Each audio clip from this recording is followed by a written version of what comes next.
In a world where all of your church friends and family want you to stop doing projects, one man had the courage to stand up and rebel.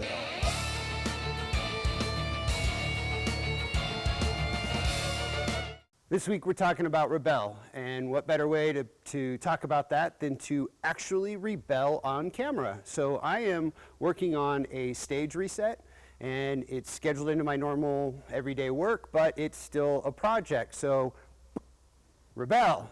And no, John, I'm not wearing safety glasses. I'm just kidding, I'm gonna put those on later. Anyhow, so here we are, first week of the RE series, and we're gonna be talking about the word rebel. I hope you enjoy it. And I hope you learned something and that you are growing in your relationship with Christ and with others as we move forward through the RE series here at Victory Christian Fellowship in Reno, Nevada. Hello, welcome.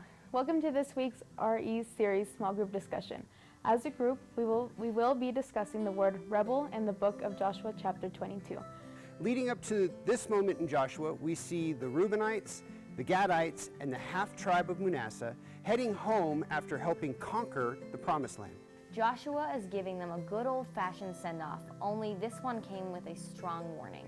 Joshua warned them to be very careful to follow the Lord in all his commandments. He told them to hold fast, serve the Lord with all their whole heart and soul. So they head back to their homeland where there is a very large river between them and the Israelites. On their way home, they stop and build an altar on the Israelite side of the river. And the Israelites freak out and assume they are putting up an altar to a false idol. So they decide to go to war with the very people that helped them. Before the swords swing, they confront these tribes about their altar. This is a perfect example of what it looks like to do two things that followers of Jesus must avoid doing. Jumping to conclusions about what people are doing and acting on God's behalf when he hasn't asked you to. But that is not the message here. It is much more complex and harder to deal with. Let me ask you a simple question. What if we took the sin in our life as serious as the Israelites did in this situation? Sure, they were more concerned in the sins of others than their own. But the truth is that they were taking this perceived sin very seriously.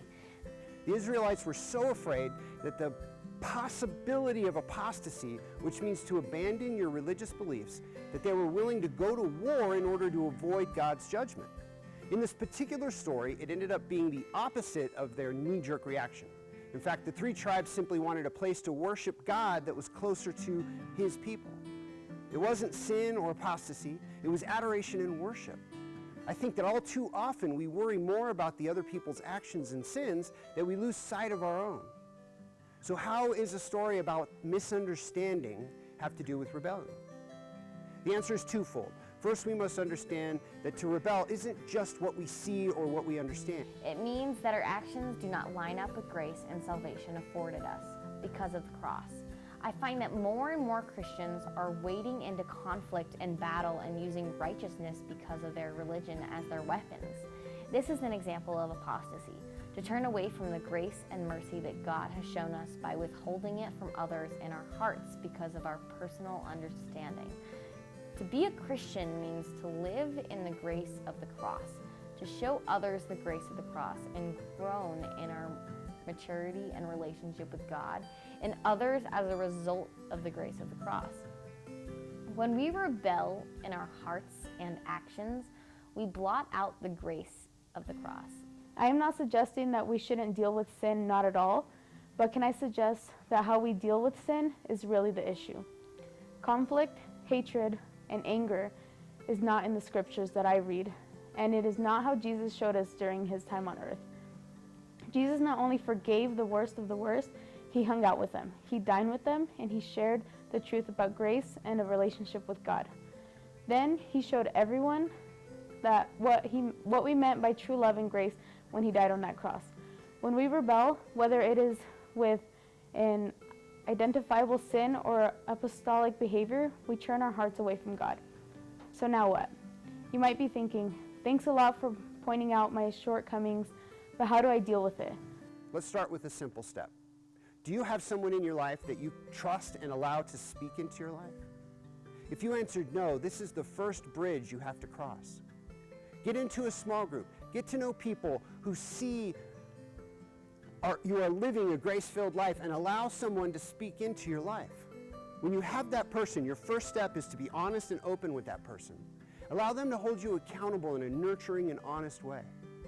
When we engage in these relationships, we are allowing God to do heart surgery on us. This is the most effective way to deal with our rebellious hearts. Quit trying to fix and change ourselves and allow God to work through the people He puts in our lives. And the really cool part, both people in that equation will grow. Sometimes we are dealing with normal and natural rebellion, a sin that has infected our lives. Sometimes we are dealing with our misplaced understanding about what it means to be a Christian and a disciple of Christ. We do not have a church police force, nor should we ever have one. There is no sin police, but we are called to be a family, and family deals with the ups and the downs of a relationship. When one struggles, we all struggle. When one experiences joy, we all experience. To rebel in your heart means you are not allowing God to do this work. To rebel in your heart doesn't look the same for every person, and sometimes to rebel in your heart might be a tough pill to swallow because you think you are acting out of righteousness, but it is still rebellion. As we rethink what we know about the church, we must start with understanding what it truly means to rebel against God. To be an authentic community means to be authentic. And we can't be authentic if we end up sounding more like the religious leaders that Jesus spoke against most in the Gospels, the Pharisees and the Sadducees. We can never be authentic if we act more like a Pharisee than Jesus. We need to show Jesus to a world that is very broken, and we cannot do that if we have rebellious hearts.